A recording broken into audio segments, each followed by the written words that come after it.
Qui contrôle les récits, contrôle l'avenir. Bienvenue dans Fadi Live, le podcast qui décrypte comment l'IA, l'influence, la géopolitique numérique et les médias redéfinissent le leadership et les rapports de force. Je suis Fadila Brahimi, j'accompagne les dirigeants et les organisations pour reprendre le contrôle de leur influence, anticiper les impacts de l'IA et construire un leadership fort, solide, face aux nouveaux enjeux numériques.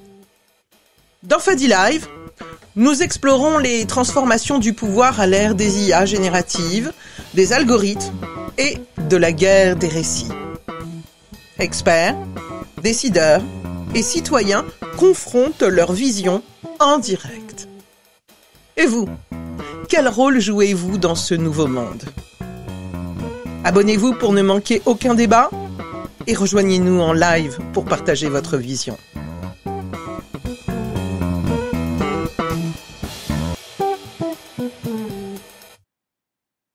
Bonsoir et bienvenue dans le X-Place de Fadi Live. Alors nous sommes en direct sur X Twitter, salon de discussion autour de Skyblog, pionnier des médias sociaux, star des ados, bien avant Facebook, Instagram et TikTok. Et ce soir, donc minuit, eh bien, il y a 2 décennies d'archives qui vont disparaître du web, mais pour rentrer dans les bibliothèques numériques de la BNF et de l'INA, comme patrimoine culturel du numérique, moment quand même une page d'histoire assez importante du numérique et notamment du numérique français. On peut se poser beaucoup de questions et notamment, voilà, nous avons réussi à obtenir un certain nombre d'informations sur où est-ce que vont partir les données. Et puis aussi, ce qui est intéressant, c'est qu'est-ce que nous révèlent un petit peu toutes ces données sur la société au-delà. Comment cette pépite française, le Skyblog, de l'expression de soi, a joué un rôle dans l'histoire même des médias sociaux. Donc ce soir, je suis donc accompagnée de le sniper en chef du collectif Réenchanter Internet, et Nikao, bonsoir. Bonsoir Fadila. Donc je rappelle que ce live est enregistré et sera ensuite diffusé. Alors, pionnier des pionniers, moi j'ai démarré, j'ai pris la parole sur le net en 2003, j'ai commencé à être invitée sur des blogs en 2004 et j'ai ouvert mon blog en 2005. Mais toi, c'était bien avant, je crois. Pas tant que ça. Je crois que j'ai ouvert un Skyblog dès que ça s'est créé en 2002. Il faut se rappeler qu'à l'époque, on va dire le monde, ce qu'aujourd'hui on a appelé la Startup Nation, tout ça, ce côté un peu hyper connecté, le monde de la tech française était relativement déjà animé. Il y avait le très célèbre Caramel, avec ses fameux chats, où de parfaits inconnus pouvaient déjà se parler en direct. Et puis, alors je ne sais pas si Dailymotion était déjà né. Je ne suis pas certain. En revanche... La prononciation, hein, Dailymotion. Oui, je fais exprès parce qu'eux n'aiment pas... Non, c'est 2005, donc c'est plus tard. Mais il y avait déjà le truc lancé par Rosselin, qui était déjà une chaîne de télé online. Il y avait déjà pas mal de on va dire, un fourmillement d'idées et de services. Et je me souviens quand j'ai vu arriver Skyblog, j'ai ouvert ça très vite pour une équipe de copains. Nous étions fans de jeux vidéo, de bandes dessinées, de cinéma et de jeux de rôle. Et donc, de manière un peu curieuse, moi j'avais mon propre Skyblog destiné à parler de mes goûts, on va dire, culturels au sens large, et j'avais un truc collectif pour le jeu de rôle, sachant qu'on avait créé un système avec nos propres règles et même proposé quelques scénarios. Et le premier truc qui marque quand on ouvre un Skyblog, c'est le côté fonctionnalité. Il y a pas mal de fonctionnalités qui aujourd'hui semblent tout à fait banales, mais à l'époque, par exemple, ce qu'on a appelé les blog rolls, c'est ces espèces de colonnes latérales, souvent c'était à gauche ou à droite, où on notait en fait les blogs amis. C'était vraiment un truc de passer de l'un à l'autre. C'est-à-dire qu'un tel aime un tel, et donc je me dis: «Tiens, je suis tombé sur ce blog intéressant, je vais aller sur celui-là». Mmh. OK. Typiquement, pour la partie jeux vidéo, Oui. ça c'est un truc alors Baldur's Gate 3 vient de sortir là, à l'époque, il y a Baldur's Gate 2, on est en 2D et il y a un truc incroyable qui était en train de disparaître gentiment des kiosques, c'est ce qu'on a appelé les solus. C'est-à-dire un endroit où on collecte toutes les astuces pour finir, avec les meilleures possibilités, une partie. Et donc Baldur's Gate 2, avec tous ces mystères, ces objets cachés, ces quêtes secondaires, machin, c'est typiquement le genre de choses où on passait du temps à lire les solus en ligne, en disant ah alors dans la quête du donjon, je sais pas quoi moi, du dragon noir, est-ce que tu as bien pensé à ouvrir les trappes qui sont là? Il y a une solution pour buter le golem plus facilement. Et on est déjà dans l'époque où on retrouve un, le fait de naviguer par sujet et deux, le fait de commenter. Et le commentaire, c'est un peu ce qui a fait toute la richesse des blogs, c'est-à-dire que ça montre l'interaction. C'est ce qu'on a appelé plus tard l'engagement, mais à l'époque ça s'appelait pas encore comme ça. Ouais et ben, écoute, je te remercie pour, cette introduction, bonsoir Octave. Tu es le bienvenu, parmi les intervenants si tu as des petites choses à nous raconter sur Skyblog ou si tu as des questions et je bon alors, Skyblog, un phare sociologique, un témoin du tumulte un îlot où les paroles, flottaient librement, un instant, un Alors symbole, pas un îlot, un continent à l'époque, un un continent, véritable continent. espace de liberté et d'exutoire. Ça te va? Un peu? Ouais, Ouais? Bah, je vais hem, te donner la définition, de Pierre et tu vas me dire ce que tu en penses. On rappelle juste qu'en 2000, que Skyblog est né en 2002 par le fondateur de Skyrock, qui était quand même la radio des jeunes, où se mêlait la musique, rap, R&B, un peu, tectonique un peu alors plus à tard. l'époque même Skyrock portait bien son nom, c'est-à-dire qu'il y avait aussi surtout du rock. Ouais et du rock, Le rap tu a as raison. commencé un peu après. Et c'était aussi, une liberté de ton parce que c'était quand même aussi une radio libre et pour prolonger quelque part cette idée de liberté de ton, Pierre Boulanger qui observait ce qui se passait aux États-Unis depuis les années 90, donc créé Skyblog. Et alors, j'ai trouvé sur, slate, .fr, un podcast, réalisé par Lucie Ronfaux et qui, cite une phrase. Alors, elle dit que ça vient de la définition de Pierre Boulanger et je la trouve super intéressante. Un skyblog, c'est un journal perso ou intime sur internet que tu peux remplir au jour le jour sans te prendre la tête. Tu as des coups de gueule, des idées, des kiffs à partager, mais personne ne t'écoute à part ton chien. Alors crée ton skyblog, fais-toi connaître sur le net et deviens une vedette. Mais alors Je c'est trouve clairement le cette temps. définition Si extraordinaire parce si que tu as tu déjà enlèves le mot entendu skyblog, tu mais si le tu as déjà entendu Pierre Bélanger, c'est Bélanger, Boulanger, c'est un autre projet. Baguette.com, j'y mais crois c'est pas. Bélanger. Si tu as déjà entendu Bélanger, Bélanger avait ce côté un peu gourou et oui, je sais pas si tu te souviens du ton, qu'on avait sur Fun Radio ou Skyrock, c'est vraiment ce truc comme ça parlait comme ça, genre sans chez la Watt, te prends pas la tête. C'est ça. C'était exactement ce ton-là. Oui, mais tu es d'accord avec moi que, je sais pas ce que tu en penses, Octave, si tu veux intervenir ou Ghislain, bonsoir. La définition qui était donnée en fait à l'époque, aujourd'hui, je veux dire, tu enlèves le mot skyblock, tu l'appliques à TikTok, tu l'appliques à Instagram sans aucun problème. Alors ouais, mais remets ça dans le contexte. Je te parlais de Fun Radio. La libre antenne de Fun Radio avec Doc Eddie Fool, c'était exactement ça, c'est tu appelles et tu nous parles de ce que tu veux. Tu as pas besoin de l'autorisation de tes parents. Et ce côté très adolescent, très libre antenne, c'était le début de ce qu'on a appelé la libre antenne à l'échelle des radios nationales. Il y a eu les radios pirates avant, mais ça c'est un autre sujet. Mais le côté libre antenne, c'est la même chose, sauf que cette fois c'est en plus, mais tu peux le faire quand tu veux sur internet.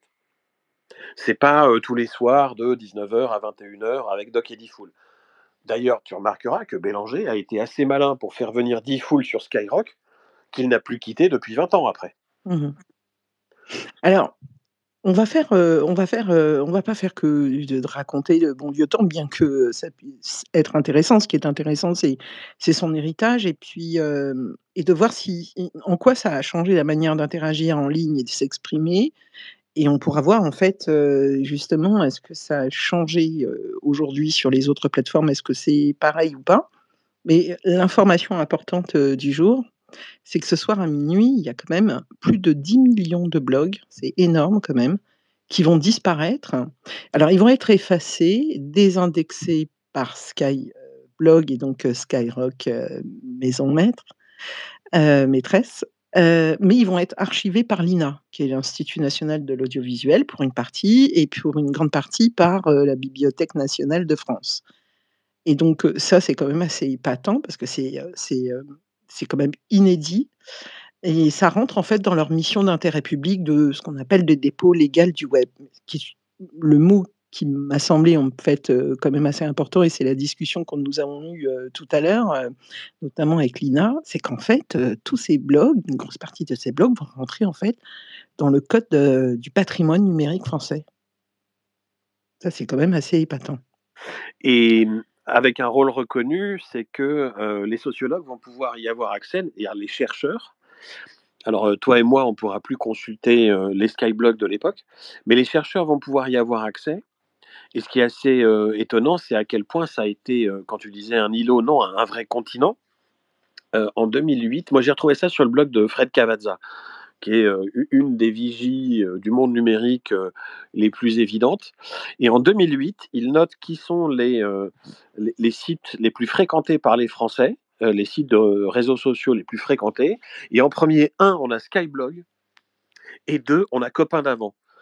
C'est très marrant parce que c'est littéralement l'équivalent de MySpace et Facebook. Mais sauf qu'eux sont, genre en cinquième ou sixième position.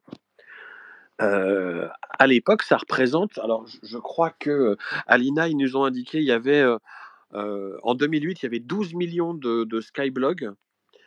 Truc un peu marrant, Alors en fait, il y en avait si j'ai noté 19 millions, mais 12 millions qui étaient actifs. alors oui, voilà, il y C'était avait des gens qui voilà. avaient peut-être déposé des noms et tous n'étaient même pas en français d'ailleurs. C'est-à-dire que ça a été, très fort dans le monde francophone. Hem Et ce que je lis moi des témoignages et ce que j'ai connu moi, c'est qu'effectivement, on avait tendance à avoir un skyblog, par affinité ou par thématique. Début des années 2000, il y a plusieurs choses qui arrivent, donc il y a le jeu vidéo qui se popularise, notamment le jeu vidéo en ligne. Pour ceux qui ont connu le début des MMORPG, les jeux massivement multijoueurs en ligne, il y a eu aussi le phénomène des guildes. Où donc les joueurs pouvaient, immortaliser avec des captures d'écran, certaines actions mémorables. Alors, pour ceux qui ont connu Dark Age of Camelot, aller choper une relique, au camp adverse, c'était typiquement le genre de choses où on pouvait faire une capture d'écran. À l'époque, photoshopper ça, c'était pas vraiment possible, donc ça avait un peu valeur de trophée et de souvenir de l'exploit qui avait été accompli. Je me souviens aussi qu'on a eu les débuts de l'appareil photo numérique et donc des premiers gens qui faisaient, bien avant Facebook, les photos de soirée. Les photos de soirée sur Skyblog, c'était incroyable. On a vu il y a pas longtemps, le tweet de Guillaume Natas, assez nostalgique, dans un accoutrement totalement improbable.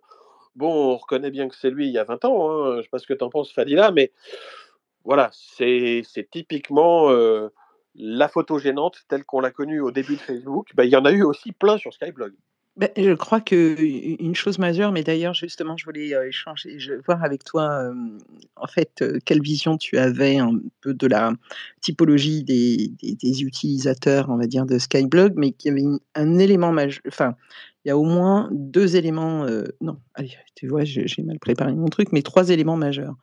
La première, c'est qu'il y avait pas les smartphones, donc effectivement, c'était, sur le net et donc il y avait une espèce de rendez-vous. Tu allais effectivement te connecter, dès que tu rentrais chez toi, Ah ouais, ouais, ouais. sur ton ordinateur. Donc ça, c'était un élément, on va dire, majeur et de ce fait, tu publiais après, tu publiais pas dans l'instantané. Bon. La deuxième chose, majeure, et d'ailleurs, c'est ce que Facebook a cristallisé cette crainte qui était, toutes vos photos vont être utilisées, vues par, vos recruteurs et cetera, et à cette époque-là, il y avait, une forme d'insouciance, totale. On parlait même pas de droit à l'oubli, il y avait une expression et une de soi, sans filtre, et surtout, effectivement avec, cette insouciance dont je parle. Et puis, 3e élément que j'ai déjà oublié, c'est bien. 3e élément, je pense en fait qu'on avait, comment dire? Il y avait aussi, une multitude il y avait pas forcément de ligne éditoriale, bien que certains étaient attachés, par exemple, déjà à travers leur passion, mais c'était quand même un blog personnel, on va dire. Oui, mais ce que la définition qu'en donnait, Pierre Bélanger au début, que tu as cité est assez marrante parce qu'elle porte en elle aussi un truc qui était, une espèce de motto sociologique du début des années 2000, c'est on parlait des tribus. Je sais pas si tu te souviens des publicités, pour, je crois que c'était, Itinéris, au début d'Orange, on parlait des tribus. Il y avait ce côté, tribal du genre, je sais pas, je vais dire des conneries, les gens qui aiment le tuning, les gens qui aiment le jeu vidéo, les gens qui soutiennent, l'OM, les gens qui aiment, telle musique. Il y avait un côté très affinitaire. C'est-à-dire que Mmh. le voyage, c'était peut-être aussi le début. Alors je crois que c'est les premières vraiment connues sont arrivées plus tard, mais les blogs beauté et maquillage, cosmétique. Je pensais à Babillage, mais c'est arrivé plus tard. Mais il y avait déjà tout ce côté, affinitaire, c'est-à-dire qu'on se rejoignait par sujet. D'accord, Heu, mais est-ce que tu es d'accord quand même que ce qui dominait, c'était quand même, le pseudo? alors oui, c'est un des trucs, C'était mais qui pas une fait aussi dimension que de marque, c'était. de branding si tu veux, très forte? Alors, c'est aussi le truc qui fait que c'était un peu sauvage. C'est-à-dire que tout le monde était derrière son pseudo. C'est un peu le mythe de cet internet, Far West, où, chacun était derrière son pseudo, parfois pouvait se chambrer, jusqu'aux questions de harcèlement auxquelles Skyblog a dû faire face, pour de vrai. C'est-à-dire qu'effectivement, les skyblogs de rumeurs de collège et de lycée, ça existait aussi en plus des fameuses photos gênantes de soirée.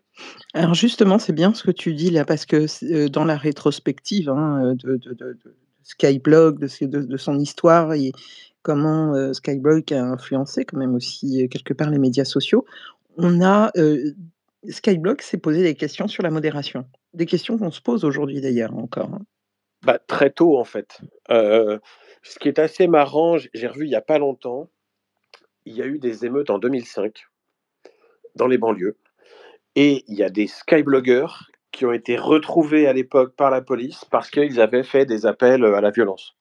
C'est-à-dire que ce qu'on a aujourd'hui avec TikTok et Snap, on avait les mêmes, sauf qu'évidemment à l'époque les gens n'avaient pas de smartphone et c'était pas mobile, mais c'était, bah, il y avait le moment internet, c'est-à-dire quand on rentrait chez soi. Eh ben, les questions se sont posées de la même manière, en fait. Est-ce que c'est pas un outil de mobilisation, partisan, militant, voire violent? Et ce qui est assez fou, c'est que c'était il y a, ouais, presque 20 ans. Presque 20 ans. Et la modération, c'est aussi un truc, bah, lié d'abord, au cyberharcèlement. Alors à l'époque, il y avait pas de loi et c'était pas aussi clair. Il y avait aussi, l'incitation à la haine, enfin les messages classiques, racisme, antisémitisme, homophobie. Et puis un truc aussi dont Bélanger a été assez conscient assez vite, si j'ai bien compris, c'était les questions autour, on va dire de suicide, pensée noire, Mmh. automutilation. Et il y avait donc des psychologues et une cellule de modération en France, à qui on remontait des sujets ou qui allaient farfouiller avec des mots-clés. C'était encore très, très artisanal, mais je te laisse imaginer quand tu Ouais, mais avec commences des à il y avoir, avait déjà des sociologues et des psychologues qui étaient associés en fait, à l'écoute et à la modération? et ne serait-ce que tout simplement, si j'ai bien compris, au moins à signaler et à faire des signalements. Alors après, comment tu contactes quelqu'un qui manifeste des signes problématiques? J'imagine qu'ils avaient accès au moins à la boîte de réception, la boîte mail de réception. Mais il y a eu plusieurs reportages à l'époque qui montraient ça et moi je me souviens que ouais, la question de la modération, c'est, la parole est libre. Il y avait ce côté effectivement, ouais, chez la boîte, comme on disait à l'époque, c'était «lâche tes coms», qui veut dire: «Viens commenter chez moi». Parce D'accord. que si on met un commentaire chez moi et que moi-même j'ai un Skyblog, et c'est là où c'est marrant parce que ça montre la notion de lien social et ça tisse le réseau, c'est que si je commente ailleurs, on va voir sur mon propre Skyblog que j'ai commenté ailleurs. Et donc on va pouvoir suivre en cliquant de l'un à l'autre tout le parcours. Très bien. Octave, bonsoir. Allô, allô? Mas, Il faut que si tu actives le micro parce que oui, par il défaut. connaît. Ah mais tu le Il connais? oui, oui, il connaît, je le connais très bien. Oui, Il connaît bonsoir, pardon. Ben voilà. Bonsoir à tous. Bonsoir Je Octave. vais juste rebondir effectivement par rapport à ce qu'il vient de dire. Donc, ce qu'il vient de se dire, pardon, c'est qu'il y a beaucoup de choses super intéressantes. Alors, effectivement, il y a un petit peu un niveau, à mon sens, communication, marketing et parfois mercantile, qui fait que Skyblog, c'était un peu comme McDo aujourd'hui. Venez comme vous êtes, donc il n'y avait pas de problème. Ah, c'est À moins marrant qu'on comme expression ça, ouais, c'est intéressant. à moins qu'on aille manger chez KFC et qu'on soit plus KFC que McDo, donc c'était très tranquille. Je te rejoins aussi, sur le fait que, il y a eu beaucoup de révélations de communautés. Donc si on parle de l'époque, heu, alors on parle plutôt de rock de que de rap, que de, Oh bah si, c'était quand même, Skyrock, c'était aussi il y avait quand même, du pas R&B, pas pas tant, Pas tout oui, de mais pas suite. pas tant à l'époque. Il y a eu aussi, voilà, beaucoup de mouvements un petit peu underground, par rapport au rock, quoi. Il y avait quand même des affinassos de Nirvana, de Metallica. mmh Enfin, tout le monde avait la liberté de dire ce qu'il voulait et il y avait pas forcément de conflit entre les gens qui postaient ce qu'ils voulaient. Et ce qui est intéressant, aujourd'hui, c'est de comprendre que, ça devient un problème de dire ce qu'on pense, sans faire semblant de communauté, parce qu'aujourd'hui, on dit ce qu'on pense, et parce qu'on dit ce qu'on pense, ça devient un problème beaucoup plus global. Donc, Alors entre, ça, c'est marrant ce que tu dis parce qu'effectivement, le phénomène haters, j'ai l'impression qu'il est relativement récent, alors qu'à l'époque, chacun était dans son univers et n'avait pas de raison d'aller troller ailleurs. Oh pourtant les trolls existaient déjà, hein? les trolls ont toujours existé déjà, mais il y avait une liberté, de s'affirmer et dire ce qu'on était, de créer une communauté, alors qu'aujourd'hui, plus tu t'affirmes, plus tu vas trouver des contradicteurs et moins tu as besoin de t'affirmer, pas besoin de t'affirmer, mais moins tu vas trouver la place de t'affirmer, en fait. C'est la différence que je fais entre les deux époques, parce que j'ai Mmh vécu les deux, du coup. Ah Euh, d'accord, et tu avais un blog sur, Skyblog? Alors non, j'ai vécu Skyblog, à l'époque j'étais, journaliste, mais après j'ai eu un MySpace, juste pour les amis, qui était un petit peu, l'antichambre de Facebook, qui n'existait pas en France, encore une fois, à l'époque, avant 2007. Mais non, c'était juste un moyen de créer du lien, en fait. C'était pas un moyen d'échange non plus. Donc Mmh effectivement, ça mettait, à propos, et ça mettait un petit peu, d'une façon très logique, le fait qu'on puisse être, je veux dire un gros mot, hein, aujourd'hui, hein, communautaire, en fait, hein. oui, Qu'on oui. puisse être, un petit peu gothique, un petit peu rappeux, un petit peu rockeux, qu'on se réunisse sur ce genre même de thème, en fait. et c'est marrant parce que évidemment, on vient tout de suite à comparer et c'est assez intéressant, mais il me vient cette idée-là, c'est de dire qu'à l'époque, d'abord il y avait pas, on pensait pas à cette notion de droit à l'oubli, de voilà, de traces, donc d'identité numérique également, et il y avait pas non plus de business, a priori.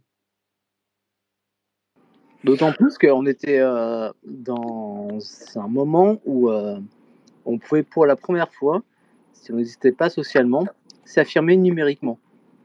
Donc on avait tous les droits, tout le loisir de s'affirmer numériquement sans être quelqu'un qui pèse dans la société, en gros sociale en fait, mais qu'on avait tout le droit de dire qu'on peut être ci, ça ou ça, qu'aujourd'hui, si on le fait, on va être critiqué tantôt en fait. Donc il y avait quand même une espèce de liberté pour s'affirmer, pour créer des liens avec d'autres personnes qui nous ressemblent avant d'être jugé. Ça, c'est intéressant ce que tu dis sur le qui nous ressemble. Moi, j'ai eu l'impression à cette époque-là qu'effectivement, Internet rapprochait des gens qui se croyaient un peu tout seuls. Et en fait, ils ont commencé à se dire: «Ah, mais en fait, j'ai d'autres gens avec qui partager sans jugement». Enfin, il y avait ce côté très enthousiaste de: «Je vais enfin pouvoir parler avec des gens qui vont me faire découvrir des choses ou qui partagent juste le même enthousiasme». Moi, à l'époque, j'étais un peu dans le monde métal et gothique et effectivement, j'étais pas forcément, la superstar, à l'école, et j'étais pas forcément, le petit chouchou préféré en soirée.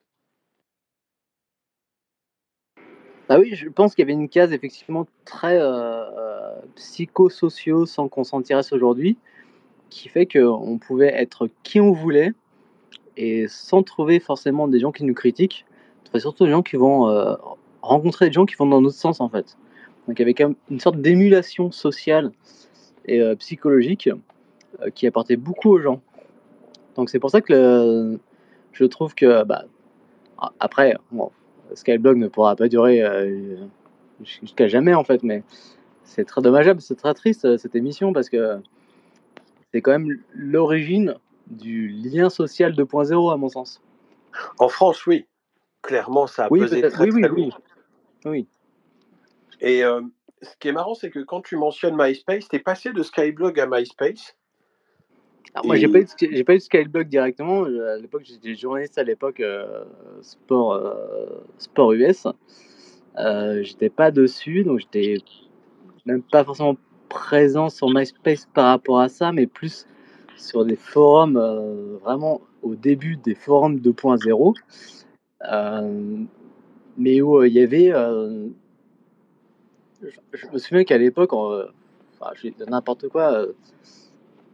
En 2004, j'avais un avis, un parti pris parce que j'étais à Los Angeles, je bossais pour les Lakers, qui n'est pas forcément tout ce que les gens aiment en ce moment le basket. Il y avait un respect quand même, d'écouter, de comprendre, même si on n'est pas les Lakers, on est plus les Bulls, enfin, parce qu'on n'est pas forcément Paris, PSG et l'OM pour vulgariser en fait. Il y a quand même une sorte d'écoute, pardon, une sorte de lieu de discussion dans les forums. Où aujourd'hui, ça n'existe plus malheureusement. C'est que si on redescend de l'info, que ce soit là-bas ou que ce soit ici, et même si tu es aujourd'hui, pour encore une fois vulgariser, si tu es journaliste pour parler du Paris Saint-Germain et que tu parles de l'OM, en fait, c'est juste de l'invictive. Il n'y a plus de lieu commun où se réaliser. Et alors, ce qui est super intéressant aussi pour moi, en tout cas à mon sens à étudier, c'est que on l'a vu pendant la crise de la Covid. Parce qu'il y a eu des dérives certaines et que je n'excuse pas, mais que les gens se retrouvent sur Odyssée pour commencer à discuter entre eux avant de discuter avec tout le monde. Moi, je rapproche ça qu'à cette époque-là, on discutait entre nous et après on était très ouvert à discuter avec tout le monde en fait. Donc il y a un petit aspect communautaire par rapport au Skyblog, par rapport à MySpace, sans faire de comparaison aucune, mais dans le sens où une fois qu'on a discuté entre nous, on était prêt à discuter avec autrui. Là, dans les réseaux sociaux, je me Est-ce trouve que pas. la différence, là aussi, aujourd'hui, c'est que tu as aussi une multitude que tu n'avais pas auparavant? Il y a une multitude de canaux aujourd'hui. Forcément, par définition. Et puis, Mmh. d'autant plus que les canaux deviennent aujourd'hui plus politiques que d'entre-soi, en fait. Donc, et c'est pour ça que c'est intéressant aussi, par exemple, de pouvoir discuter du forum 15-25 de jeuxvideo.com, parce qu'à chaque fois qu'il y a un truc qui sort, qui est un peu déroutant, ça vient quand même de ce forum-là qui existe encore. C'est le dernier forum, je pense, en France qui a autant d'importance, qui existe encore, Comment quoi. tu l'appelles ce forum? Que je connais Ah, le Le 18-25? 425, Ah. Le Jeuxvideo.com. 18-25? Oui, ou 18-25 ou 15-25, je sais plus comment ça s'appelle. De mémoire, c'est 18-25 et Ouais, c'est peut-être ça. c'est un peu, je vais grossir le trait, c'est un peu notre 4chan à nous. C'est-à-dire que ça peut être tout et n'importe quoi, le pire et le meilleur. Et effectivement, il y a un aspect communautaire. On en fait partie ou pas, on y va souvent ou pas, et on peut effectivement à peu près se dire tout et n'importe quoi, sans être forcément jugé immédiatement. Alors après, c'est aussi une communauté qui a beaucoup de codes, mais je me souviens, je crois que c'était en Suisse, ils avaient tenté McDo avait tenté un concours et ils avaient fait le honche. Le honche, c'est un des petits personnages qui permet de ponctuer ces conversations sur le 18-25. Enfin, oui, le 18-25 sans doute a beaucoup joué, mais il est arrivé. Enfin, jeuxvideo.com, c'est quoi? C'est milieu des années 2000, peut-être même début 2010. Oh, c'est 98, c'est la fin de Game One en fait. Ah oui, carrément, Game oui. One, Ah oui. ouais. Ouais. Et le 18-25, c'est 2001. Voilà, bah c'est ça. Ah, donc c'est l'année d'avant. Donc ouais, effectivement, c'est concomitant. Quand je parlais de MySpace, c'est parce qu'il y a eu un truc quand même qui, d'après moi, était assez fort sur les skyblogs. C'est la notion de personnalisation de l'espace. Le premier truc qui remonte quand on voit un skyblog, c'est le côté, gif animé, couleurs flashy, il peut y avoir plein de petits trucs en PHP, en HTML avec, des petites étincelles derrière le curseur, C'était, d'ailleurs, c'est pour ça que le truc s'appelait MySpace, c'était littéralement ton espace que tu personnalises. C'est pour ça que Mmh. c'est marrant que tu dises, Octave, le côté genre j'ai le droit d'être un peu moi en ligne et après, sans jugement, je peux revenir dans la vie réelle, parler de, ce que j'ai déjà dit ailleurs, parce que j'ai déjà pu échanger en ligne. En sachant qu'à l'époque, il fallait quand même, faire ses créas soi-même, quoi. On n'était pas dans le no code, il fallait, Oh, tu penses bien qu'on se copiait les uns les autres? bah, oui. Tu vois une belle licorne, scintillante, sur un autre, tu fais un bon vieux Oui, copier-coller des familles. d'autant plus qu'à l'époque, il fallait que ton meilleur ami, qui soit le bot d'aujourd'hui, soit Tom, en fait, qui te conseille quoi faire ou si tu fais bien, tu fais pas bien. Et ça pouvait quand même te permettre de te lier à tes potes et t'envoyer des messages à tes potes sur Internet. Faut quand même se rappeler qu'à l'époque, les SMS, ça coûtait très très cher. Donc, c'était un moyen de communiquer si on avait été assez riche pour avoir Internet. Mais par extension, je reviens sur le forum du 25 de jeuxvideo.com, c'est que ils font toujours, c'est quand même un forum qui reste ouvert comme Doctolib en fait, hein, qui est un forum qui reste très ouvert. Hein. Ils font toujours un petit peu la polémique. Il n'y a pas vraiment de modération. On a pu voir une grosse modération à l'époque. Il y a une scission entre jeuxvideo.com et Gameblog. Avec Julien Chiez en fait, hein, qui s'est séparé du forum et qui a pris sa liberté pour faire ce qu'il fait aujourd'hui avec Karine Quatennens par exemple. Mais c'est-à-dire que le forum, je vais très loin dans mon propos parce que je suis en train de penser comme je raconte, mais il faut quand même penser que le forum 1025 de jeuxvideo.com existe depuis tout le temps. On peut en voir tout et n'importe quoi. La modération, c'est un gros sujet depuis tout le temps et jusqu'à maintenant en fait. Mais il y a aussi un aspect où, parce que c'est un forum 10-25, les gens s'émancipent par rapport à ça. Et qui plus est, ils se modèrent eux-mêmes. Donc c'est un super foyer à mon sens, de fait de société. Faut pas non plus creuser le forum, mais quand ça en sort, c'est intéressant de l'étudier. Alors pour Alors l'instant, je suis sur la page d'accueil là de jeuxvideo.com. C'est impressionnant parce que et en plus, c'est très drôle parce que tu as une URL jeuxvideo.com et en fait, les sujets, c'est pas du tout de la vidéo, mais ah bah non. il y a un sujet, quand tu vois le nombre de commentaires, c'est juste, impressionnant. 7 000. Non, il y en a un, c'est carrément 24 400 et c'est la ques le sujet, c'est: «Il est où le topic d'amour et dans le pré?» Oui, Tu en as un parce autre, que c'est championnat du monde d'athlétisme, donc tu vois, tu puis bon, il y a oui, quand mais même pas mal de parce que excuse-moi Fadila, je te coupe, oui, oui. c'est que, ce forum-là aujourd'hui, heu, pour une certaine génération et qui perdure du coup parce que, évidemment l'âge se déplace, hein. Tu peux C'est le avoir, dernier 10 survivant ans, d'ailleurs, ce forum-là. oui et puis il est super intéressant de façon sociologique en fait, c'est que c'est la dernière radio libre qui n'est pas régulée. Ils sont fait étaler plusieurs fois, heu, parce que, la plateforme qui hébergeait le forum, enfin les conditions générales d'activation du forum ont été revues plusieurs fois. Ils ont changé plein de fois, de patron de jeuxvideo.com pour pas parler de Gameblog encore une fois, de Julien Chiez. Mais, ça reste,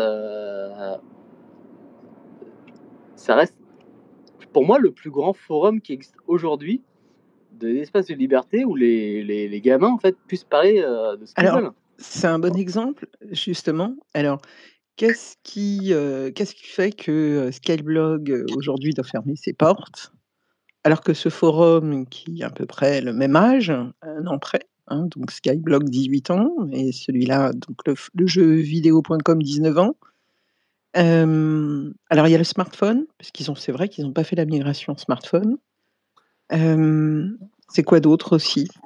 Aujourd'hui, on sait qu'il y a des problèmes RGPD, mais, est-ce qu'il y a qu'est-ce qui fait que Skyblog finalement, alors que c'est l'ancêtre finalement de TikTok, d'Instagram, et de Facebook, ferme ses portes? A priori depuis 2014, hein, 2014, il les équipes ont été déjà, restreintes, donc ils ont laissé finalement, la plateforme, comment dire? En vie, depuis, mais il n'y a pas eu de changement, majeur, Bah, par exemple, là, tu Alors as d'évolution. parlé exactement de. ce que Oui, non, vas-y, je pardon, t'en prie. juste, tu viens de parler de c'était quoi? C'est l'amour est dans le pré? La Euh, discussion, oui, c'était là-dessus, oui. et Mais, ben, sinon tu en as d'autres, hein, ouais, mais la on parle de télé-réalité ta meuf, de ton a pote, commencé à squatter un peu les skyblogs. Et il y a eu un peu un switch, c'est-à-dire que l'époque un peu sauvage, un peu très, comment dire, des inconnus parlent à de parfaits inconnus en ligne, dont parlait Octave, elle a, à mon avis, passé autour du moment de 2012-2014, où les gens sont allés beaucoup plus sur Twitter et Facebook, et c'est une population plus âgée qui est arrivée. C'est pas forcément une population très rentable, c'est pas forcément une population aussi nombreuse que ça en ligne. Et il semblerait qu'il y ait eu un switch en fait des utilisateurs, c'est-à-dire que en grandissant, les gens abandonnaient leur Skyblog et le Skyblog existait encore, mais il était plus alimenté. Moi, en fait, les 2 Skyblogs que j'avais, je les ai abandonnés. C'est-à-dire que j'y suis jamais revenu, tout simplement. Mais je les ai alors il y jamais a, fermés et je les ai jamais passés à qui que ce soit d'autre. on a un auditeur qui nous écoute, c'est Mas, qui, commente, en ligne et il dit: «C'est surtout un espace où l'on respecte la parole de son interlocuteur. On ne lui demande pas d'où il vient ou de préciser qui ils sont». Donc ça, c'est intéressant. C'est-à-dire qu'il y a pas de bio? Je vais aller regarder, ouais et il dit: «C'est, le direct de pour échanger à un moment, où l'on le souhaite». Ça, c'est le 18-25, oui, mais c'est parce que c'est un forum. Mais on garde l'idée aussi de pseudo, c'est-à-dire que on parle à des gens sans avoir forcément leur nom complet, sans que ton employeur puisse voir ce que tu racontes. C'est ce qui aussi ouvre la liberté, quoi. Tout à Non, mais fait. on parle aussi de choses complètement différentes. C'est-à-dire que le pseudo, effectivement, c'est une chose, hein, qui est super intéressante sur la case 18-25 sur, Et tu sur parles à un type jeuxvideo.com. qui a un pseudo ici. Non, non, mais c'est pas la question. Je pense que déjà, d'une part, c'est une question financière, que ce qu'elle disparaisse. Voilà, c'est la façon d'Am6 par rapport au groupe d'AI et qui fait que il n'y a plus les serveurs pour le faire. Sinon, ça aurait été gardé. Et c'est super intéressant d'ailleurs ce que vous avez dit tout à l'heure par rapport aux archives de l'INA, qui va être conservé par l'INA. parce que c'est clairement quelque chose, dans 20 ans, 40 ans, 100 ans, on voudrait venir, en fait, pour comprendre un petit peu la génération d'aujourd'hui. C'est pas celle d'aujourd'hui, mais celle d'hier, qui a participé à ce genre de trucs. Mais, 2 choses l'une, en fait. C'est une question économique, la fermeture de Skyblog, en fait. C'est pas une décision, unilatérale, en fait. Une question d'absorption, au niveau média, d'une part. Et puis, aussi, une question de modération. C'est-à-dire que, il y avait plus d'espoir économique par rapport à Skyblog, à mon sens, hein. Ça engage que moi quand je dis ça, hein. Mais, et en plus qu'il y a plus de vision, c'est des grosses archives à garder et qu'aujourd'hui, parce qu'ils se font absorber par un autre groupe, bah, il y a toutes les raisons de couper, en fait, les réseaux. Ouais, mais l'économique, c'est une bonne question, hein, j'ai pas lu, quelque part où s'il y avait un business model et le business model, des médias sociaux aujourd'hui, c'est la publicité et l'exploitation justement de la data Oui, bien sûr, et il y mais, en avait tu pas. vois ce qui se passe par rapport à à Altis, par exemple. Donc, tu te comprends très bien qu'au bout d'un moment, quand on rachète des boîtes et des boîtes, on va couper, on va supprimer, Skyblog. C'est-à-dire que s'il y avait pas de question de rachat et qu'on pouvait toujours faire vivre les Skyblog, en plus qui ne pèsent pas grand-chose sur l'empreinte numérique et Alors, on a demandé en plus à l'INA, et c'est là où ils nous ont surpris. Effectivement, ça pèse même pas grand-chose. bah, ouais, bien sûr, merci beaucoup. Alors, revenons là-dessus, ça me permet de faire un petit update. Bonsoir Jessie aussi qui vient de nous rejoindre. Donc, nous ce qu'on a pu, apprendre du côté de l'INA, c'est que alors la différence de la BNF, donc la Bibliothèque nationale, elle, elle a tout scrappé, hein, d'accord? Tous les blogs, avec, les commentaires. Par contre, l'INA a collecté, 1,6 million de skyblogs sur les 10 millions qui existaient, en suivant des critères. Alors des critères qui sont aussi liés, aux engagements et puis, sur, certaines, thématiques. Donc, tout cela va être, archivé. Alors il y a eu, toute une discussion autour de l'anonymisation. Parce qu'on avait lu, une déclaration, je dirais de l'équipe, Skyblog, donc signée, notamment par le fondateur, Pierre, Boulanger, que, il y allait avoir une anonymisation. Mais en fait, nous on a un petit peu questionné, c'est pas aussi simple que ça. C'est-à-dire que, Skyblog fait, son travail, à savoir de pouvoir décolérer, le pseudo, à l'identifiant, un identifiant comme par exemple l'email qui permet de pouvoir, remonter en fait, aux personnes. Mais après, ils ne sont pas rentrés dans la granularité, de tous les blogs, des commentaires, des textes et cetera, des noms qui étaient cités, bien que je crois que, quelques noms connus peuvent être, anonymisés.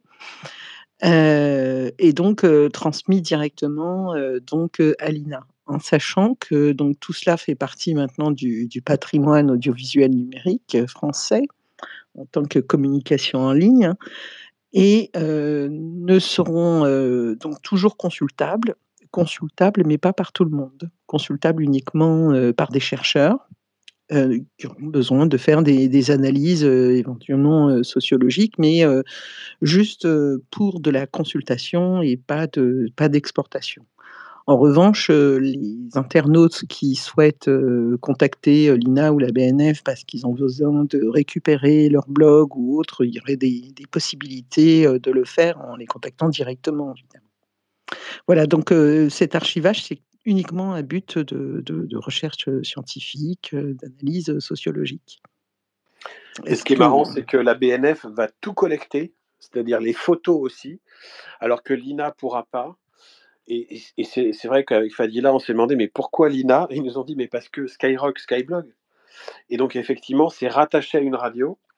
Et rien qu'un truc assez connu, c'est que pendant, je crois, jusqu'en 2014, D-Fool, qui était quand même l'animateur phares de Skyrock, prenaient des photos, voire des vidéos, et montraient toutes les coulisses de Planet Rap et de certaines émissions. Donc ça va raconter sans doute les passions et puis les événements liés à toute une génération. Peut-être qu'on pourra en retirer même des données en grand nombre, ou tout simplement voir le vocabulaire évoluer. Et si on veut récupérer des trucs, alors à la BNF, on ne sait pas encore comment faire, mais sans doute que les gens pourront retrouver peut-être leur Skyblog perdu. Moi, je pense que le mien, enfin les deux miens, je préfère les laisser un peu dans l'oubli. Mais je sais que pendant 2 jours là, je suis allé regarder des vieux Skyblog et quand même, il y avait un style visuel quand même assez inimitable. Et c'est marrant comme c'est devenu très très kitsch en très peu de temps, en fait. Très kitsch et très intemporel. Et du coup, c'est un sujet super intéressant parce que j'en parlais avec ma femme qui est australienne aujourd'hui et qui en Australie n'a pas vécu ça. Donc, quand on parle de D-Fool, hein, c'est pas Skyrock que D-Fool, hein, d'abord c'est Fun Radio. Au départ, oui, bien sûr, tu as raison. Donc, quelle est effectivement la transition par rapport à ça? Et on s'adresse à D-Fool par rapport à Skyrock, mais pas par rapport à Fun Radio, par rapport à Doc et D-Fool. Mais où sont conservées les archives? Et puis, d'autant plus que j'ai envie de dire, la collecte, j'en parlais justement avec Jade, mon épouse, c'est que elle qui vient justement d'Australie, en fait, c'est que il y a un petit peu qui lui parle beaucoup, un sentiment de capsule, en fait. On voit très bien dans les séries américaines où on enterre des choses qui nous appartiennent et puis après on sortit, en fait. Là, on n'est pas du tout sur ce sujet-là. Mais ce qui est intéressant à comprendre aussi par rapport à ça, à mon sens, c'est que à quel moment on doit, au niveau de l'État, faire des capsules d'État, c'est-à-dire englober le Skyblog comme une capsule intéressante à étudier et à juger, et, euh, et à quel moment en fait le Skyblog n'a pas pu être un nouveau MySpace, voire un nouveau Facebook en fait. Et pourquoi on l'enterre par rapport à ça? Parce que dans la capsule, ce qu'il faut savoir, c'est que si on parle de droit de l'image, droit de données, en fait, qui est très très proche de nous, en fait. On parle d'un truc qui s'est passé il y a 30 ans, quoi. Même pas. Ah oui, même pas.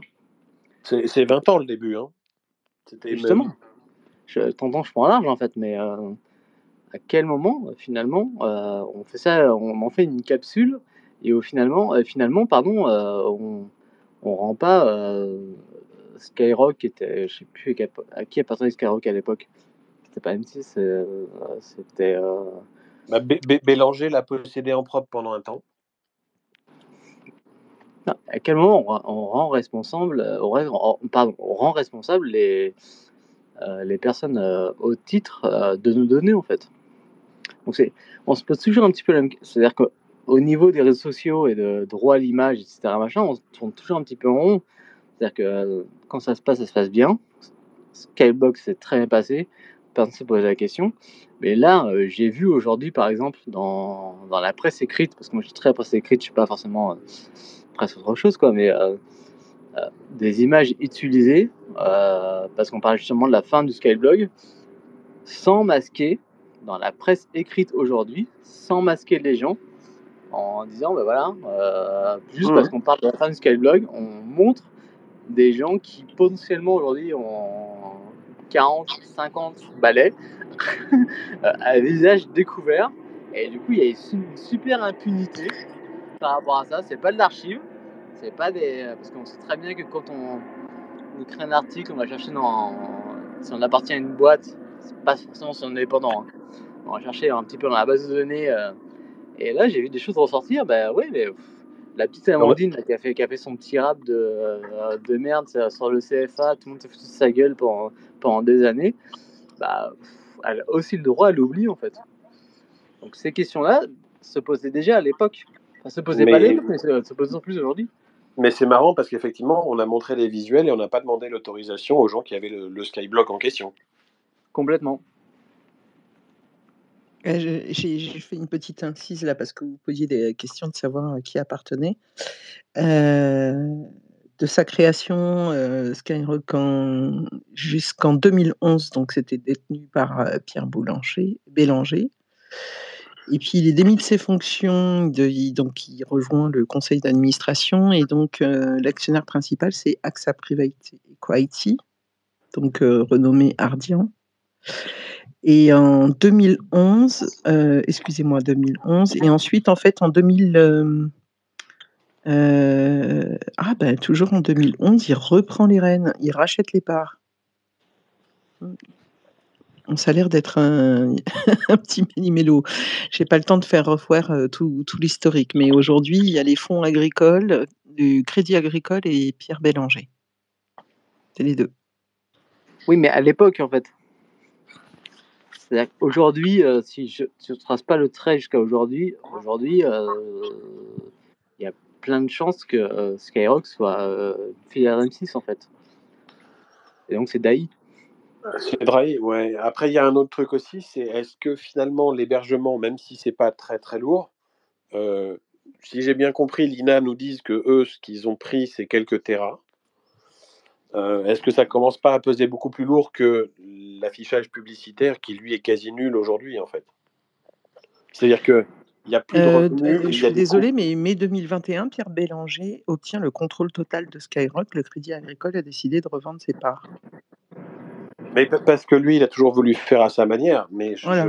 j'ai l'impression qu'il n'a jamais réussi à relancer la machine publicitaire en fait. Donc en tout cas, Skyblock, ça ne pouvait pas intégrer, on va dire, ses préoccupations. Il fallait y mettre fin. Et puis en plus, il avait aussi l'autre pression qui était les RGPD. Et ça, ouais, s'il fallait demander à tous les utilisateurs une mise en conformité, il est possible que ce soit jugé impossible à ce stade. Et que la porte de sortie honorable, c'est celle d'aujourd'hui, c'est-à-dire, comme tu disais, Octave, garder tout ça en souvenir pour les générations futures, pour qu'elles explorent cette époque un peu folle, et peut-être qu'on comprenne aussi des choses ou qu'on fasse des parallèles, finalement. C'est marrant que tu aies dit que le 18-25 est peut-être le dernier avatar de cette époque-là, né à peu près au même moment. On retrouve cette idée de pseudonyme et de liberté. Est-ce que ça serait des marqueurs, en fait, vraiment différenciants? Pour moi, c'est des marqueurs super différenciants parce que c'est gentil de dire que j'ai un peu raison par rapport à ça, mais pour moi, oui. En plus, je suis un petit peu dans le milieu gaming, donc je comprends très bien ce qui se passe, mais pour moi, le 18-25, c'est ce que je l'ai connu quand j'étais jeune, c'était Duck Eddy Fool, c'est la même chose. Ouais, C'est que mais tantôt, si tu vas avoir des posts très pointus sur le prochain vidéo qui va sortir. Moi, tu as des posts très pointus, genre est-ce que je peux faire une fellation à ma copine sans préservatif, sans risquer rien en fait? Donc c'est un vrai espace d'échange. Et à ma connaissance, alors après, je suis pas spécialiste non plus, donc libre à tout Non, le je monde suis de me d'accord, dire là, je vois, il y la a contradiction. des Mais... questions. Il y a des questions de ce genre sur le forum. Alors, et pourtant, en même temps, aujourd'hui, c'est ce qu'on reproche à X Twitter, où tu as quand même énormément de pseudos. Et finalement, tu as les deux aujourd'hui sur X. Les personnes qui sont sous leur véritable identité et puis d'autres qui sont sous pseudo. Tu retrouves exactement la même chose, tu retrouves cette Je retrouve liberté un petit peu la même d'expression, chose, c'est-à-dire que. mais pour autant, C'est-à-dire c'est que. peut-être pas la même ambiance. Non, c'est exactement pas la même chose, déjà, c'est pas la même époque en fait. Et de toute façon, tant que vivra le 18-25 chez jeuxvideo.com, en fait, ils sont toujours là pour parler de jeux vidéo. Et parce que c'est des adolescents qui grandissent, ou des adolescents, ils vont parler un peu de sexe, un peu de société, un peu de tout en fait.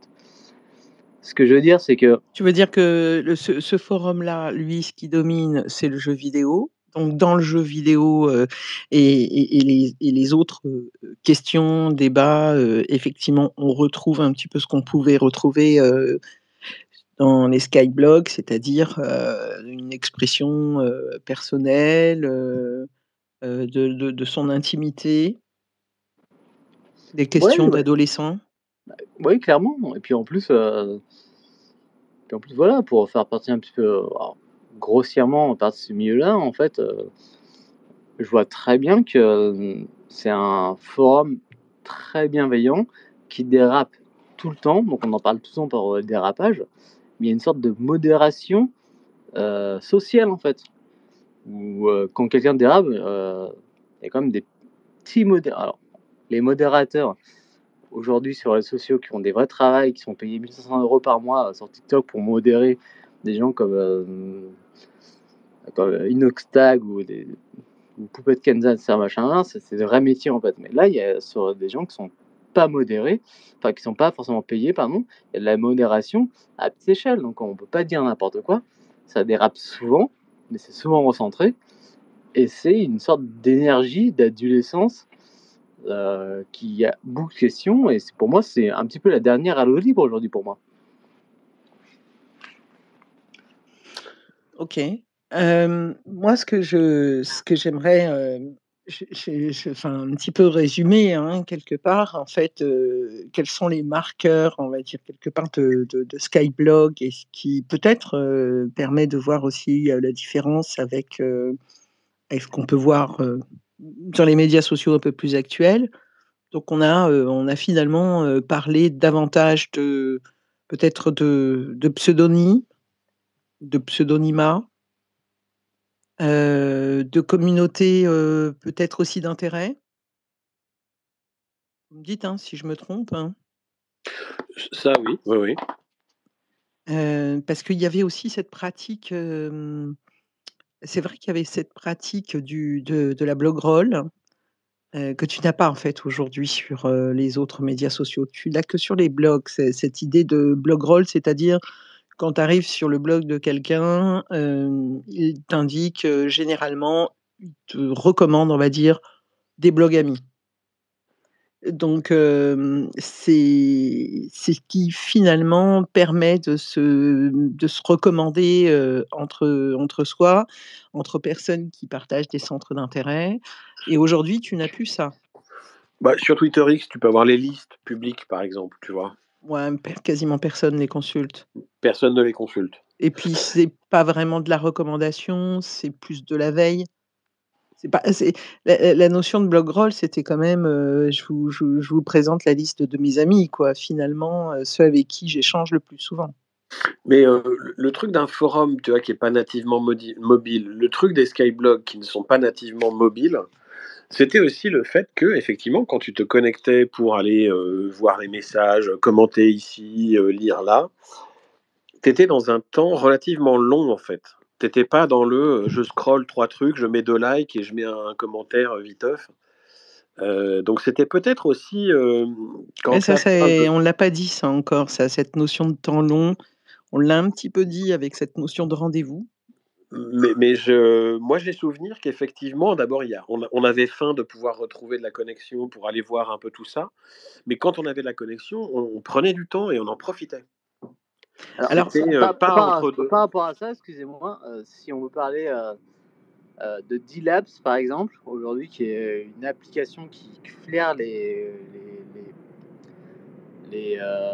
bonnes affaires pour tout le monde, sur D-Labs, qui est là juste aussi pour faire du buzz par rapport aux bonnes affaires, il y a une plateforme d'échange qui est très modérée, un mot plus haut que l'autre, on fait sauter ce commentaire. Et il y a aussi ce truc de petite communauté en fait.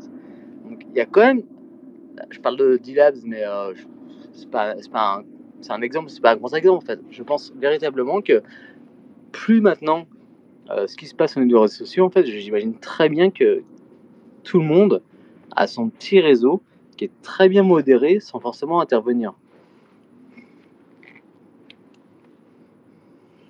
bah, ça, c'est aussi un autre point ça. Vous avez parlé de la modération. Elle fonctionne très, très bien sur les forums. Il y avait une forme de modération que je trouvais aussi intéressante, dont tu as parlé tout à l'heure, Nikao, quand tu as parlé d'aide, je dirais de psy, je crois, Ouais, ouais. c'est ça? Dans qui et j'ai pas l'impression que sur les autres, aujourd'hui, sur les médias sociaux, on fait appel, en fait, Bah, non, à en des fait, professionnels. tu vas avoir de la gestion de contenu, mais tu vas pas avoir d'intervention auprès des gens qui éventuellement appellent à l'aide. D'accord. Bonsoir, alors je sais pas du tout comment je vais me perdre après Gaibert, être un Guilbert. Oh bah d'accord. super!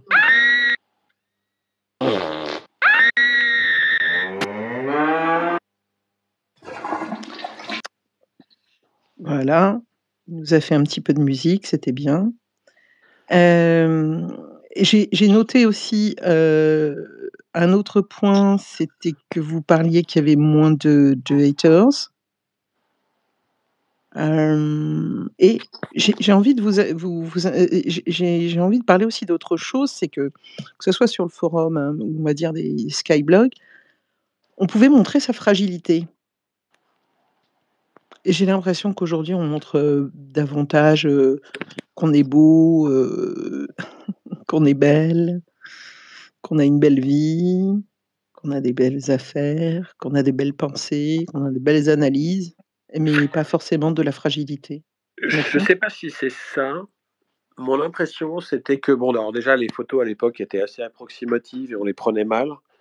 Il y avait pas les filtres, mais je pense que c'était des photos déjà, relativement sans filtre. Quand on parlait d'espace de liberté, c'est-à-dire que, des photos un peu floues, des photos un peu surex, Oui, mais même dans les questions, même dans les mais sujets, même pas quand, trop posées, en fait. non? Des photos pas trop posées. C'était des photos, au naturel. Et de ce fait, les sujets aussi, non? Je je suis en train de te pousser vers cette idée-là, mais j'en sais rien, mais quand je vois par Non, moi j'avais exemple là, l'impression que, enfin, les sujets vraiment, enfin, on pouvait parler de ses goûts sans jugement, comme disait Octave, et les gens venaient pas nous casser les pieds parce que genre, «Oh tu ça, c'est trop nul» ou «Ah, tu d'accord avec ça, tu un sale, gauchiste, facho», enfin tu remplaces par les mots que tu veux. Mais des gens qui exposaient vraiment, vraiment leur vie, non, mais qui exposaient leur goût, oui. Il y avait pas cette notion d'individualisme aussi fort et de personal branding, en tout cas de mise en avant, aussi identifiée de personnes, d'où le fait qu'il y avait des pseudos. Et les photos, enfin, c'est assez marrant, je revois la photo que Guillaume Latas a partagée là de soirée et que d'autres ont partagé. C'était un peu des photos, ouais, bah, des photos adolescentes. C'était une époque adolescente. Même si les gens qui y étaient n'étaient pas tous des adolescents d'ailleurs. OK, donc c'était plus intimiste, d'une certaine manière, davantage sur l'expression écrite, même s'il y avait des images? Oh, la photo avait pas mal d'importance, hein. Pour avoir suivi, les trucs liés aux jeux vidéo, au ciné, alors à l'époque, on n'avait pas forcément les bandes annonces, mais pour les bouquins, il y avait des couvertures pour les bouquins, bouquins ou BD. Il y avait des couvertures ou des trucs comme ça, si, l'illustration avait de l'importance, hein. L'illustration avait de l'importance. C'était pas aussi, calculé parce que la mise en page était pas forcément, parfaite. Tu sais, tu devais suivre quand même un certain nombre de templates. Et si tu voulais vraiment ultra personnaliser, bon, ça demandait un peu de compétences en HTML et en PHP. OK, si on fait une projection en se disant, voilà, une page de l'histoire se tourne, mais il y a un héritage, hein. On a peut-être appris, des choses, on a perdu probablement des choses. Vous voyez des éléments, des marqueurs, sociologiques et culturels dont qu'on a évoqués, qui seraient, instructifs pour, Pour demain? Je vais te faire une réponse à côté. Oui, Il n'y a vas-y. pas d'héritage, mais il y a que des héritiers. Oh, On punaise. est sans doute nombreux à avoir grandi avec ça et à avoir forgé notre rapport à l'autre, notre rapport à l'inconnu sur internet, notre rapport à l'interconnexion, au fait d'exposer ses propres goûts, de partager avec de parfaits inconnus la même passion et avoir une forme d'enthousiasme. Je crois que les skyblogs ont été désertés par les gens qui les ont fait et les ont aimés, mais il est resté de tout ça une forme d'inconscient collectif. D'ailleurs, ne serait-ce que le fait qu'on se retrouve ce soir pour en parler à plusieurs et le fait que plein de médias en aient parlé, ça montre que ça a marqué une génération. Et je pense qu'il y a une génération d'héritiers de cet esprit Skyblog. Et peut-être que le dernier espace de cette liberté un peu folle, avec juste des pseudos et pas trop de jugement, comme le dit Octave, c'est le 18-25. C'est le dernier témoin de ça. Le fait qu'aujourd'hui on archive tout ça, c'est une bonne nouvelle, parce qu'on est peut-être nous encore trop près, et on a été acteurs de ces trucs-là. Pour toute une génération qui n'aura pas connu les skyblogs, peut-être que eux, ils verront des choses que nous on voit pas parce qu'on a été trop impliqués et non pas concernés. D'ailleurs, c'est la fameuse fable de l'omelette au lard. Hein. Dans l'omelette au lard, la poule est concernée, mais le cochon est impliqué. Nous, on était trop impliqués, on n'a pas une vision globale. On a trop vieilli, on a vieilli aussi. Les Skyblog, c'était aussi pour, est-ce que c'était quand même principalement des ados? Moi, je me souviens quand même en 2005 quand j'ai ouvert mon blog, 2004 quand j'ai commencé à bloguer, on était sur d'autres plateformes et on disait pour se comparer aux Skyblog que nous, on était des blogueurs pros. Ah oui, il y a eu un peu de mépris social sur le Skyblog. Hein. Et avoir un Skyblog, c'était même un marqueur social un peu. Quand ça a été la mode de la tectonique, elle a été sur Skyblog et du coup, les deux sont devenus ringards très vite en même temps. Pourtant, à l'époque, il fallait avoir, quand même un ordinateur et une connexion internet et ça coûtait bonbon quand même à l'époque. Il fallait y avoir accès, pas forcément posséder. Et tu te souviens peut-être qu'il y a eu des cours au lycée d'initiation au monde numérique où les gens découvraient les tableurs, les machins. Donc ça veut dire qu'il y avait des équipements dans les écoles.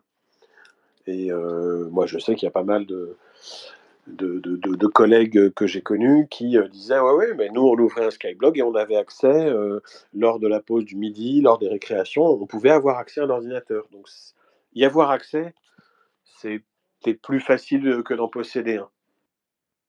Mais, accès, et encore une fois, il fallait avoir quand même un ordinateur, Non, au et CDI. internet? Au CDI, il y avait un ordinateur, enfin, tu vois Bah, ce que je veux dire. C'était pas ton ordinateur portable comme nous, on voit ça aujourd'hui.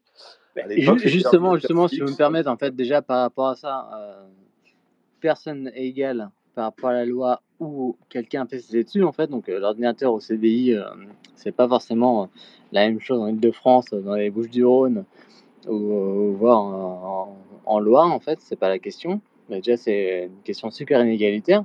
Et d'autre part, en fait, tu as super raison. C'est-à-dire que tout le propos, c'est d'où est-ce qu'on place la question de la génération. Est-ce que la génération, c'est 5 ans avant, 5 ans après, 2 ans avant, 2 ans après, ou est-ce qu'on place ce qui sort de la génération en fait?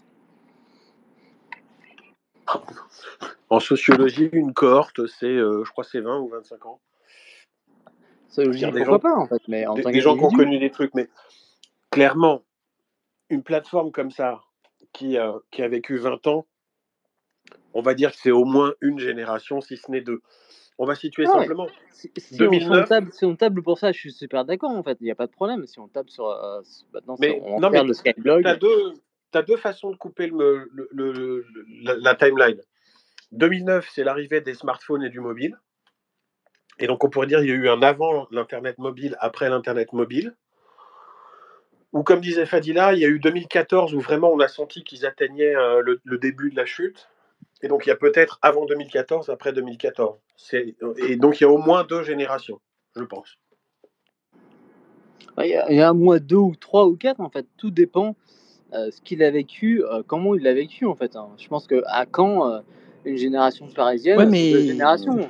tu as raison, mais quand même, tout cela est relié quand même à la révolution, technologique, c'est-à-dire, l'accès, déjà, à un ordinateur, à internet, à l'époque, il y avait aussi, des zones blanches. À partir du moment où tu as eu le smartphone, c'est une révolution en soi, hein, déjà le D'accord, smartphone, hein. OK, on parle de ça, OK. Moi, je le vois quand je voyage, à l'étranger, à des endroits où tu as pas, tu as à peine la 3G, ou la 4G, tu vois bien que ta vie, elle est un petit peu différente. Tu fais les choses de manière totalement différente.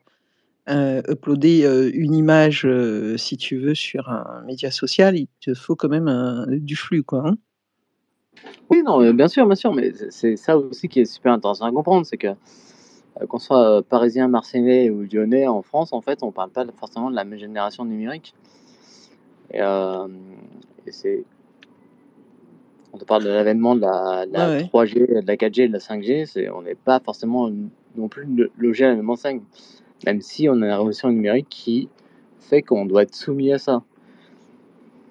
Dans tous les cas, Skyblog, bon là, j'ai fait une petite revue de presse, aujourd'hui sur, tous les médias, qui en parlaient. Le mot qui revient le plus souvent, c'est, la jeunesse, génération, jeunes, adolescents. Tu vois? On est quand même, sur ces, les années lycée, donc on parle, principalement de lycéens, on va dire, voilà. D'une certaine manière, alors donc, ça place un petit peu le curseur, on va dire, sur l'âge. Après sur, les différentes étapes, bah, je crois on peut se donner rendez-vous, dans 10 ans Un peu au repos, ouais. peut-être pour ceux qu'on parce que je il y aura Dans le métavers, probablement hein, parce que dans 10 ans, ça va être le métavers, bien sûr. oui, mais ce que je veux dire, c'est que d'ici là, tu auras peut-être, justement des sociologues et qui vont faire, des recherches et qui vont scanner un petit peu toutes les archives, qui sont, disponibles à la BNF ou à l'INA pour, en faire, une analyse. Ou un peu plus Voilà. de gens qui seront dans le monde de la tech et qui vont avouer que leur passion du monde numérique est née grâce au Skyblog. Moi, ma passion numérique, elle est née un peu avant. Les Skyblogs, ça a été un moment d'amusement, mais pas de découverte. Mais on aura peut-être des gens qui auront découvert beaucoup de choses grâce au Skyblog et qui le diront à ce moment-là, peut-être. Ah, moi, en tout cas, je le dis assez souvent, pas pour, Skyblog, mais pour les blogs. Moi, je suis vraiment, née, de la génération des blogs, ça, c'est sûr. Voilà. C'est comme ça que j'ai commencé. Eh bien, sur ce, je ne sais pas si, Est-ce que quelqu'un voudrait Jessi prendre la parole, peut-être? Jessica ou Ben oui. Michael, souhaitaient intervenir. Vous êtes les bienvenus, il faut appuyer sur le micro qui est tout en bas à gauche, demander à parler, si vous le souhaitez. Sinon, moi, je vais relire, la petite phrase de Pierre Bélanger. Non, mais franchement, je l'aime beaucoup parce que je trouve qu'il parlait de Skyblog, mais qu'on pourrait tout à fait la recoller, Mais le un petit peu style, aujourd'hui et le le style est style. tellement daté, je te Mais par jure. contre, le style, tu as tout à fait raison. Déjà, tu vois le kiff, tu comprends de quelle génération on parle. C'est incroyable, hein? Donc il disait: «Un Skyblog, c'est un journal perso ou intime sur internet que tu peux remplir au jour le jour sans te prendre la tête». Ouais, ça, c'est sûr que c'est daté. Tu as des coups de gueule, des idées, des kiffs à faire partager, mais personne ne t'écoute à part ton chien. Alors crée ton Skyblog, fais-toi connaître sur le net et deviens une vedette. Ouais. Voilà, bon, on est tout Et à fait moi, dans les termes. j'ajouterais, la définition de Bec BD par rapport à une génération. Une génération, c'est, un groupe de personnes qui, à 20 ans, vit un événement commun. Voilà, juste pour un petit peu mettre de propos par rapport à ça. Allez, un petit son, Eh oui, c'est fini. Le temps assassine, c'est c'était un space, particulier quand même, hein. c'était intéressant. Ça intéresse. On n'a pas fait une analyse, j'espère, ennuyeuse de ce pan de l'histoire. Et une chose sur laquelle on n'a pas beaucoup appuyé quand même, c'est que c'était une pépite française aussi. Et il n'y en a pas tant que ça de cette époque. Donc il y a Skyblog et puis Copains d'avant, 2 plateformes qui n'ont pas fait le virage. Et jv.com et le 15-18 qui est toujours vivant. Et ça, c'est bien français. Eh bien, je vous souhaite une belle fin de soirée. Merci d'avoir échangé, Octave, Mikao, et puis ceux qui nous ont écoutés. Il y a des personnes qui sont venues, qui sont reparties. Vendredi, on va faire un space à 21h30 qui est sur un autre sujet. Là, c'est sur le DSA. Vous devez savoir que les plateformes, les médias sociaux sont sommés par la France, mais également parce que tout simplement on s'aligne aussi aux lois européennes, de comment dire, de s'aligner en fait à la réglementation. Entre autres, le contenu pornographique, vérification de l'âge. Voilà, il y a beaucoup de sujets, mais donc c'est ce qu'on appelle le DSA. On en parlera vendredi. Si vous êtes intéressés, vous êtes les bienvenus. Bonne soirée. Bonne fin de soirée. Bye bye. Ciao. Merci d'avoir écouté Fadi Live. Votre soutien signifie beaucoup pour nous. Retrouvez tous les épisodes sur vos plateformes audio préférées et sur YouTube. Pour ne rien manquer des prochains débats et des exclusivités, suivez-moi sur les médias sociaux. Consultez la bio pour toutes les informations. À très vite dans Fadi Live pour de nouveaux débats stratégiques.